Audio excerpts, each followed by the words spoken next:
My name is Brigid Barry and I coordinate Farming for Nature. Farming for Nature was set up to inspire and encourage farmers that farm or wish to farm more with nature. And one of the ways we do this is each year we find exemplary farmers across Ireland who are working alongside nature, but also being productive in what they do for themselves and for their land and for their community. So this Q&A series is a great way to hear from these ambassadors and find out what they are doing, what practical actions they're doing for nature on their land. And so I'll kickstart the Q&A by asking our guest speaker a few questions. And then if you have any questions for our guest speaker, please put them in your chat box and I'll facilitate them as we go along. So I'll kickstart tonight's event by welcoming Mariann Klay. So Mariann has 73 acres in County Kildare, which she runs with her partner, Des. Mariann, thanks for joining us this evening. Thank you, Brigid. Hello, everyone. Thanks for listening. Brilliant. So Mariann, we'll just get started and have, I just have a few questions for you. And then, like I said, if anyone has any questions or if anyone misses part of this session, you can always catch up on YouTube at a later time. So you, like I was saying, have 73 acres in Kildare. You might just take us on how did you arrive on this farm and what's your journey into this farm? So my background is as a Swiss person. I was born on a Swiss farm, sort of an average Swiss dairy stroke tillage stroke a bit of horse and forestry farm, and came to Ireland about 30 years ago, where Des and I acquired a piece of land in Kildare, and that's where we still are today. So we developed the current farm from scratch. There really wasn't much infrastructure for horses, except for a barn with 11 boxes. Okay, great. So obviously it's an equine farm. You might just tell us about your farming system and about your farm in general. So I think the most important thing on the farm is that it's a mature farm with a lot of hedging around and semi-natural grassland, which is a great asset. And we decided to leave the hedges in place and kind of work around it. We had to obviously fence the fields for horses. So there are 11 divisions, fenced now and watered. And we're really having a fairly extensive farming system, whereby we don't use artificial fertilizer, and we try and sort of keep it as natural as we can for the horses. Mm-hmm. And how many mares or stallions or how many horses do you have? So we have approximately 10 mares. It can be plus minus 2. Half belong to us, sort of 4 to 6 brood mares, and half we board for clients. A lot of them are from abroad. They sent their mares to Ireland to be covered by Irish stallions, and a couple are resident here all year round. So it's half private, half a boarding farm. Okay, perfect. And so we're coming into, well, we are in May, and can you just describe for us what's going on exactly on your farm at the moment? So really, this is probably the busiest time of year.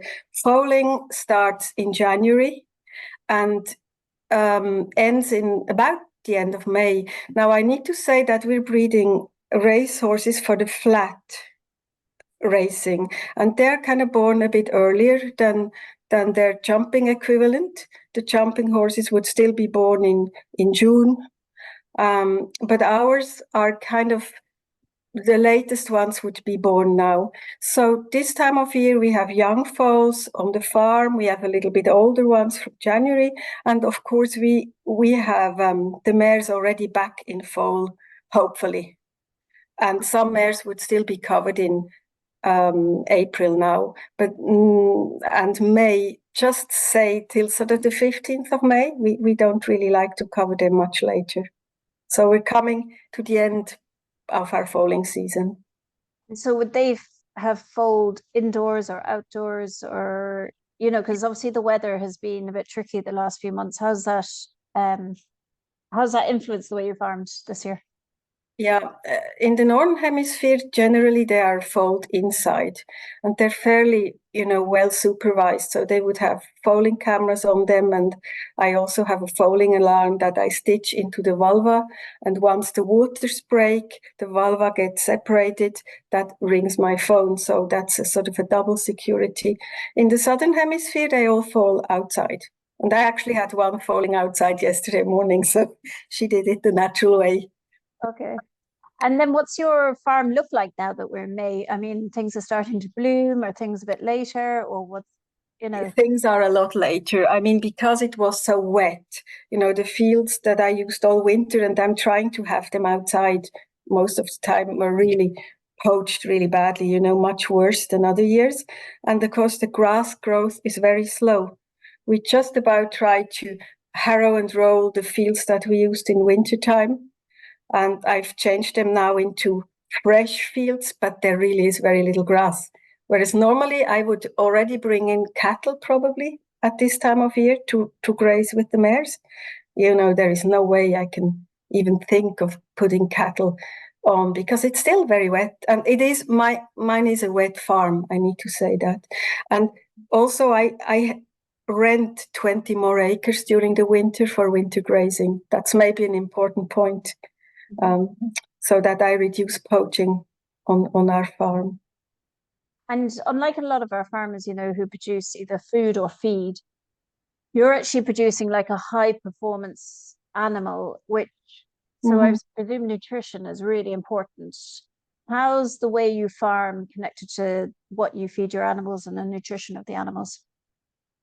I like to have them out as much as possible. So the grass they eat is obviously very important. So we do regular testing, either soil or also grass. And then we try to match the nutrients that they get from grazing with what we call hard feed or concentrates. Now, it is an athletic animal, and it is very important that they don't grow too quickly. So we want a steady growth curve. We don't want animals' fat foals. We just want a nice steady growth. And I weigh the foals from birth every week until they're sold in November as a sort of 6-month-old. Mm-hmm. So yes, as you say, nutrition is very important, and it's a constant sort of work in progress. Yeah, constant balance, trying to get it right. And I know you've put a huge amount of focus onto like grassland management. Can you tell me what you've done over the years and how this has improved for you? Like multi-species swards or anything like that? Actually, it was a very, very good basis to start with because it never had horses before. It's a multi-species sward. And the difficulty really is that you disimprove it with horses because horses are very hard on land. They poach a lot. You have the constant battle with buttercup, for example, especially now in the wet. So I think intergrazing with ruminants, with cattle, and then also with sheep is very important. And the other very important thing is try not to overstock the land. Mm-hmm. So my ideal is kind of sort of 7-8 mares and foals on my acreage, which really it is 73 acres, but actually fenced paddocks, it's about 58, just under 60.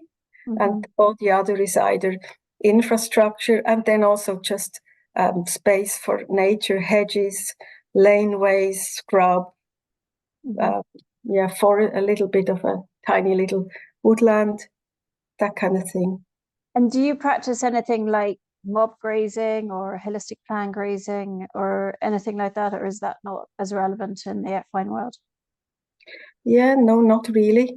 I use a product called Soback on the land, which isn't really a fertilizer.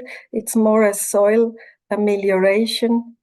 It just has a fungi and bacteria, soil bacteria in it, and it's really the only thing I use. I try and reduce topping.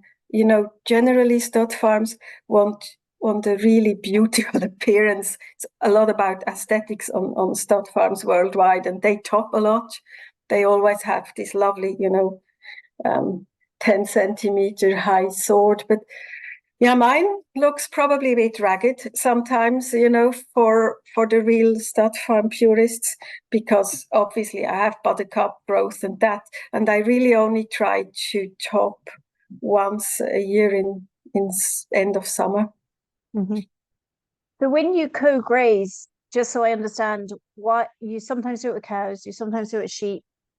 Is there a certain time of the year that you would use one or the other, and do they co-graze, or is it one would go in there the day after or the day before, or were they in there at the same time? I like to co-graze cattle with my mares because I believe that they're actually a good influence on them.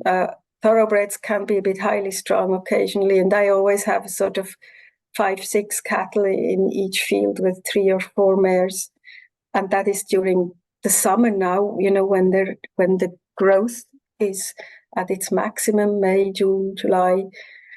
They stay kind of till September, when we get another flush of grass, and once it gets wetter in October, sometimes November, I send them home. They're my neighbors, and I take in sheep to kind of graze after the horses. They clean the pasture really nicely, and then I leave it to rest over the winter. So you don't cut for hay or anything like that for your animals? No, it's a good point. I actually reserve 1 to 2 fields either for hay or silage, but to make hay for horses, really, it is very, very tricky in Ireland. And I sort of manage to make really good hay every sort of 3 or 4 years. And then the other years, the farmer who gives me the cattle, he takes it as silage. Okay. But 1 or 2 fields get closed early and then left for hay. And is it, so I understand, sorry, is it because your land is too wet for hay, or it's not hot enough, the growth, or? I find the climate in Ireland is just so difficult. That's really the reason. And so you were saying you put quite a high percentage to nature, to woodlands, to ponds. Can you just tell us what you have and why you've done it, or I suppose a lot was a given. The hedges and the sort of the old laneways were there, and we decided to just leave them. So that's a large part. And then in addition, we dug a pond during COVID, and I also have a little sort of a mixed deciduous woodland planted. I suppose it's about maybe 3 acres, both of it. And then there are old laneways that used to be old roads. There is an old house site, and we just decided to just leave that. So it's sort of grown naturally that way, because I suppose I came from a background where nature always played an important part with my parents, both my dad and my mom. So that's really how it just organically grew, I'd say. And have you seen much wildlife come back since you've been on the land? Mm-hmm, there really is. I mean, there always have been badgers, fox, and deer. Unfortunately, deer is really taking over because a neighbor of mine planted a forest, a commercial forest. So the deer are a little bit, unwelcome at this stage because they are really rough on the trees that I plant. But we have pine marten that came back. That was lovely. And I just really hope we get red squirrel, because we had a lot of gray squirrel. And now with the pine marten, the gray squirrel have disappeared. And I have heard of a guy lives quite close, about 5 miles. He's seen a red squirrel. And so I think they are coming. What we have lost is hares. We had hares in the beginning. And I think it's probably got to do with the fact that around me a lot was turned into tillage. So we lost, grassland. I think grassland really is under pressure. Mm-hmm. And so the hares we've sadly lost.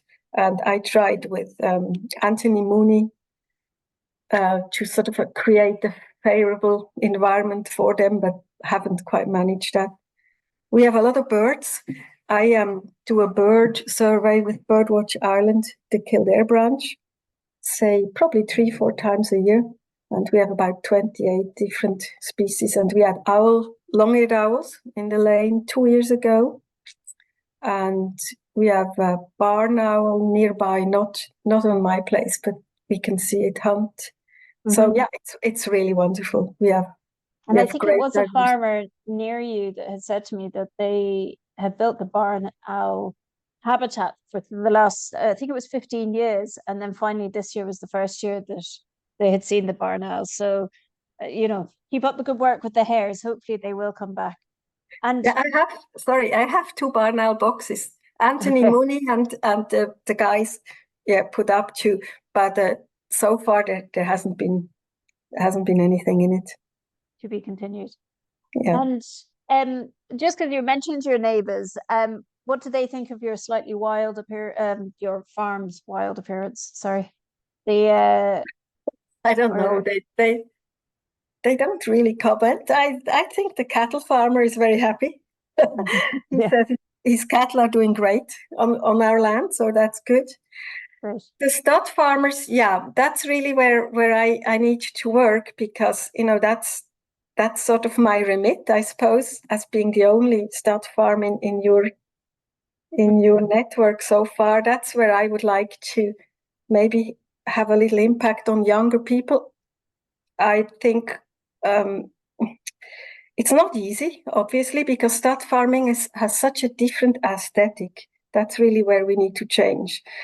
And I'm walking kind of a little bit of a tightrope in a way, because I still am commercial and I have clients that are kind of used to this very regimented appearance. So I'm trying to sort of change maybe the aesthetic norm for stud farms. So I am going to talk to the Irish thoroughbred breeders this year. I think the young breeders later on in the year. So we'll see whether we can maybe have a little bit of another side to the whole thing, And dare I ask, sorry if this is crude, would you find that how you farm is connected at all to profitability of the farm?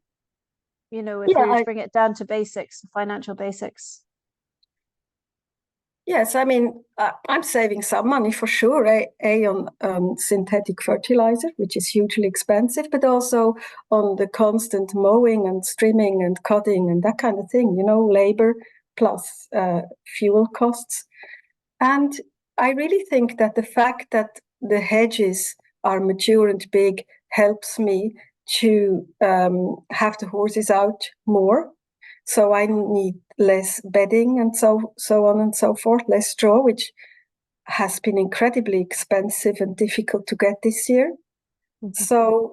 So yes, it could make a difference, perhaps a slight financial one. And nutritional value, or is that kind of, it's not really measurable, or would you say the nutritional value that the horses are getting from your type of farm would be different to a kind of a stereotypical stud farm, or I suppose everyone's producing high performance animals?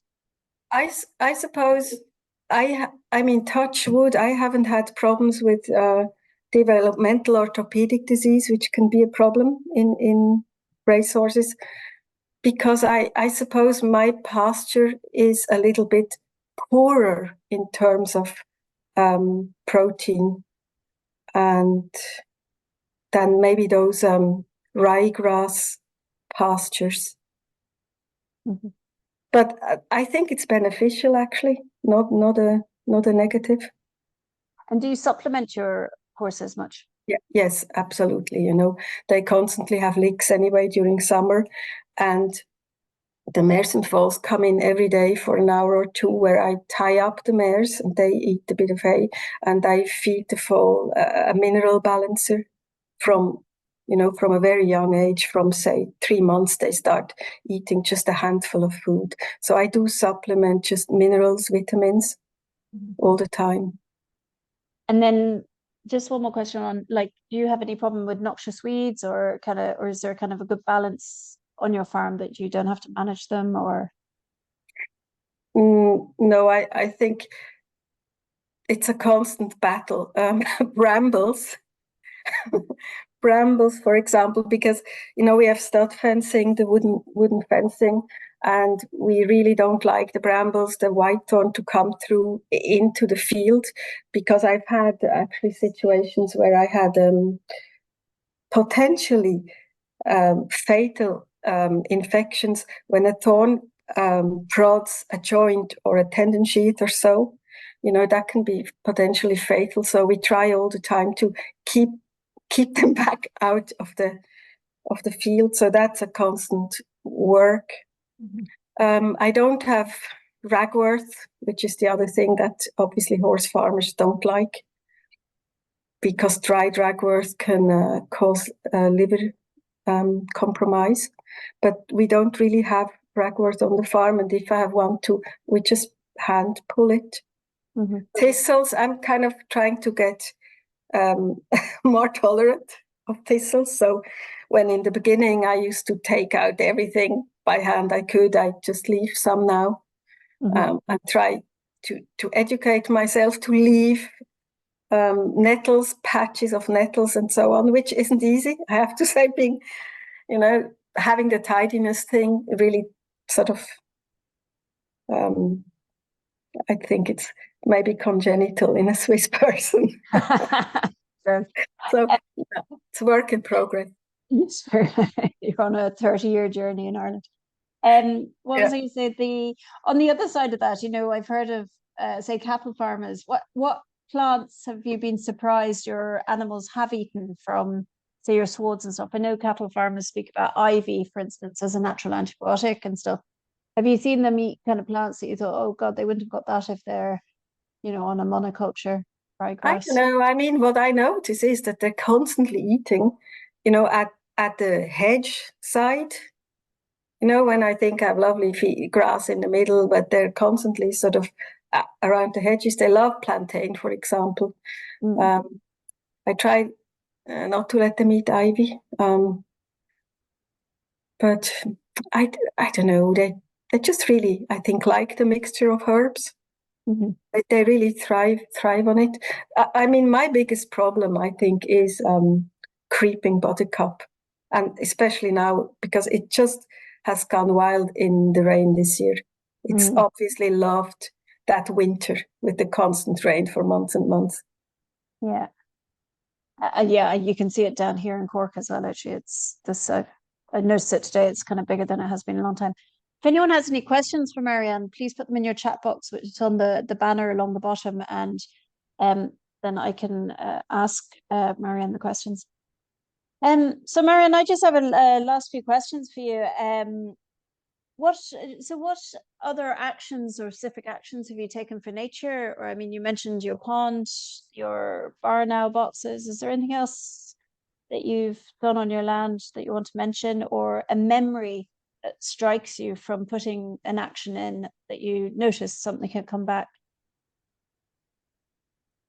I suppose the pond and the woodland. I've just seen birds that I never saw before. With the pond, I have herons, mallard duck. I've seen snipe there. Obviously, the frogs, the newts. Yeah, the newts were lovely. Now, I have to say the pond also, with this weather, has had a huge amount of algae this year. So somehow some nutrients have gone into it, even though it's not connected to a stream or so. So that's something that has happened this year that I don't really know why. That's the only explanation that I can give. And maybe on the farm walk, we have some pond specialists that can have a look at it with me. The wood, it's just full of insects at the moment. But, it's early days yet for both the pond and the wood. Yeah. I think the most important thing is actually not having cut down the hedges like everybody advised me. All the stud fencing crowd, they all wanted to put it into a box shape. They said, oh, it'll fall on your fences and so on, which is true. You know, it's an old hedge. Every winter I have quite a lot of damage, but it's still well worth it, I think. I think that's the biggest thing, is to be very careful in your approach and not to destroy what's already there. And there really was a very good basis here. And yeah, we just need to be careful, to be mindful of that and not destroy it. Do you cut your hedgerows in rotation or anything, or is it just you leave Yeah, them? I have to just breast them. I have a very good contractor who knows exactly what I want. And we just try and do it in rotation, sort of every 2-3 years. But, you know, it's very, very difficult weather-wise too, you know, with the hedge cutting season. And also I want to leave the berries. So I can't trim them, obviously, before sort of just February. And we're kind of waiting usually for a frosty time, which we didn't have at all this year. So yeah, you just have to work with the weather, and we do a lot of handwork, as I said, because we have to take the brambles out and so on. You know, we cut them back by hand a little bit. Okay, fair enough. I have some questions coming in here. Margaret Brennan has asked, how do you manage worm control, or is it a problem at all for you? Yeah, that's a really good question, because that's always a problem, especially when stocking density get too high. But actually, we pick up the droppings. That's probably one of my biggest expenses. So we have a quad and a trailer, a fork and not a fork, a rake and a shovel. And we pick up the droppings in the field every day or every second day, which is a huge amount of work. And that allows me to reduce my anthelmintic use. So I do fecal egg counts a lot, just like your other farmers that I listen to your Q&As. And I really try to use less anthelmintics. But what I don't have control over is the cattle and the sheep. And I'm a great fan also of the dung beetle, but you know, I take the dung beetle substrate away by collecting the manure. But of course, they still have the cattle manure. So I do have dung beetles, and I would just love to have a huge amount of dung beetles, like my fellow ambassador, who is the dung beetle expert. Yeah, Bruce. Yeah. That would be fantastic, to have very few horses, a lot of dung beetles, and not to have to pick up the droppings. Be great. Good idea. So do you put that on a compost, or do you put your dung? Do you have a manure heap then that, you know, if you're taking them off the field so it's not spreading, is it? Or yeah. So, you know, I have in winter time and summer, we just put it onto the manure heap, and the mushroom people collect it once a month. But I also have a compost where I compost it myself, and I use the compost, which turns into really nice soil after years. It takes years, and I try and use that for if I want to plant into a hedge, and that it's a huge amount of work. One problem is that, of course, because it's nutrient rich, nettles grow like crazy. So when you then use it, you know, wherever in the garden or wherever, you have nettles in your rose bed, but it is so high in nutrients, and it's great compost. Yeah. No, it's the key is to get the equine compost, isn't it?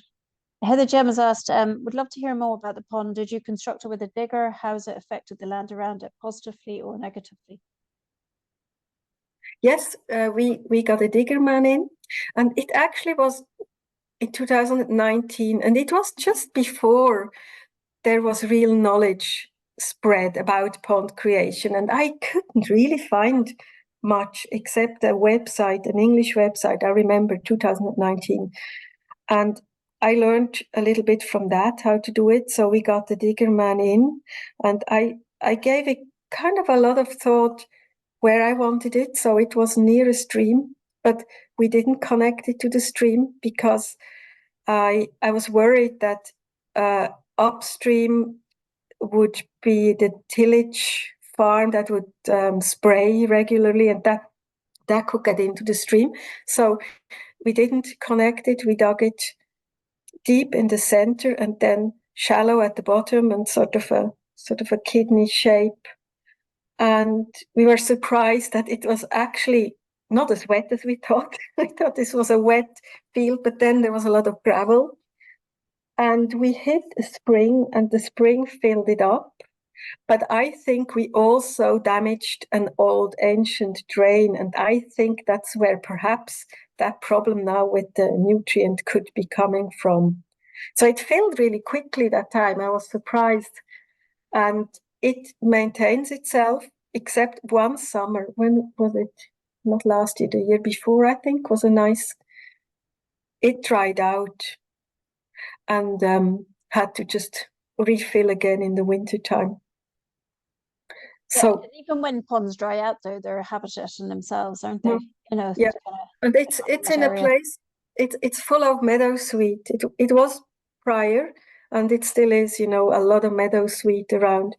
And I mean, there are plants coming like ragged robin. I saw St. John's wort. I saw. There are a couple of orchids there. I was delighted. There are plants coming every year.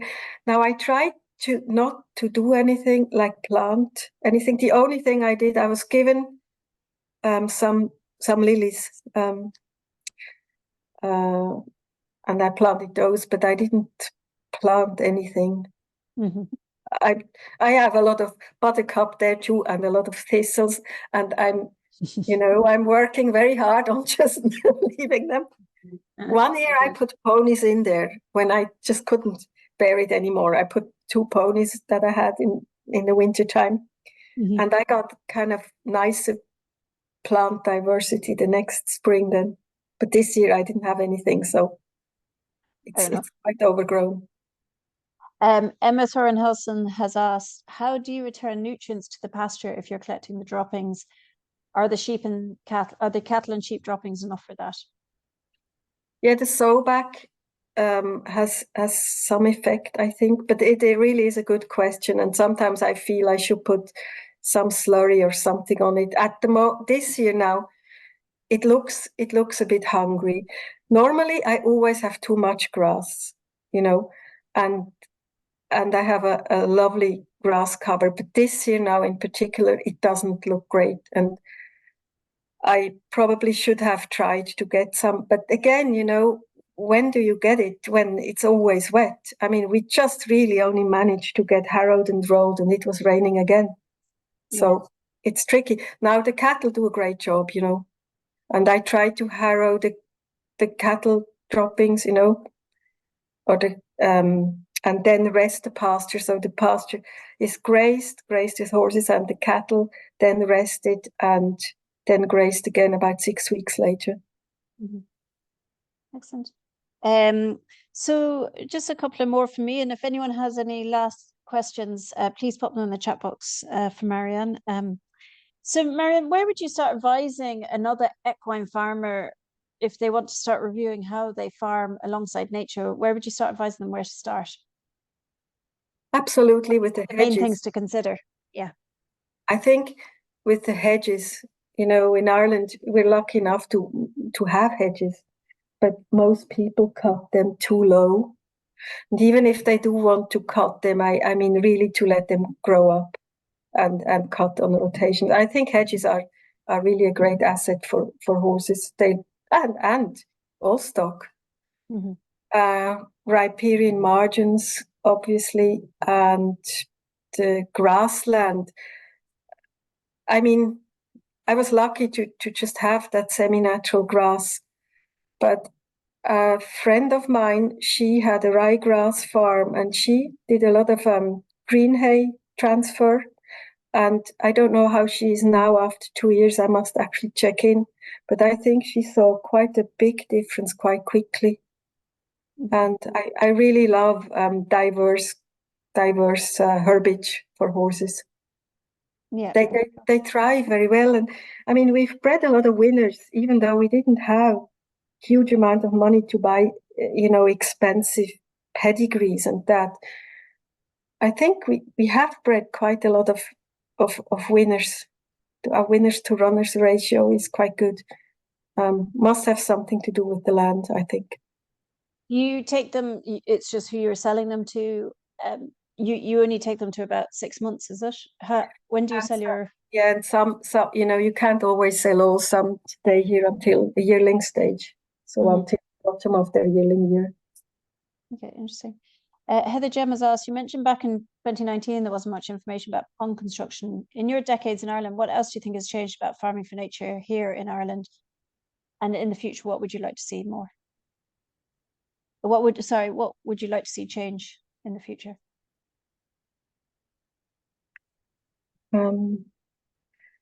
I would like really good protection for hedges. I mean, I know I keep coming back to it, but it really gets to me how hedges in Ireland are just ripped out and they disappear, within a few hours and nothing is done. I had that problem. A neighbor farmer bought the tillage farm next to me and just ripped up half my hedge. My side, I got National Park and Wildlife Service involved and they couldn't do anything, even though they cut down 30 mature alder ash at the time. I think there is very little enforcement. There is protection, but no enforcement. And then, yes, I am very worried about grassland. Grassland is under huge pressure. Personally, I have a solar farm surrounding me that has received planning permission, and it's the third huge industrial-sized solar farm. So we're not talking about 40, 50, 20, 10 acres. We're talking about hundreds and thousands of acres here in Kildare. Then, of course, grassland is also under pressure from tillage incentive, food production, and then also from dairy. So I think really our semi-natural grassland should be a mega protected species. Mm-hmm. And I'm worried for younger people who want to get into that line of farming. It's very difficult to buy land. I mean, certainly here in Kildare, it's virtually impossible. Mm-hmm. Yeah. And so you have a solar farm being built around you, did you say? Yes, yes, exactly. There is a plan, which also actually made us more nature aware. We have a fantastic nature network now because we started to look at what we really have here, and it is just absolutely amazing. And it's hard to, to see it threatened. Yeah, sure. And it's allowed you to join forces as well. Talking of which, what are the main challenges you've had along the way in the last 30 years or farming alongside nature? What do you feel are the main challenges you've had?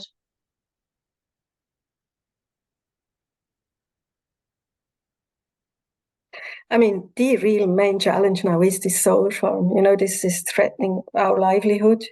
Mm-hmm. That is the biggest challenge in the 30 years because that is going to end our business if it goes ahead.